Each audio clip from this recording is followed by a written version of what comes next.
अस्सलाम वालेकुम। आप देख रहे हैं होराइजन न्यूज HD। एक ब्रेकिंग न्यूज से आगाह करते हैं। दुनिया के सबसे खूबसूरत ग्वादर नेशनल क्रिकेट स्टेडियम में मैदान सज गया।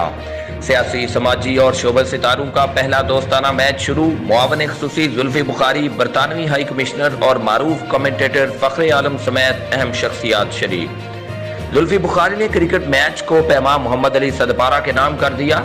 मैच से कबल मोहम्मद अली सदपारा के लिए खुसूसी दुआ का भी एहतमाम। इस मौका पर जुल्फी बुखारी ने कहा कि ग्वादर स्टेडियम का पहला मैच पाकिस्तान के बेटे मोहम्मद अली सदपारा के नाम कर रहे हैं। K2 से ग्वादर तक पाकिस्तान की यही खूबसूरती है।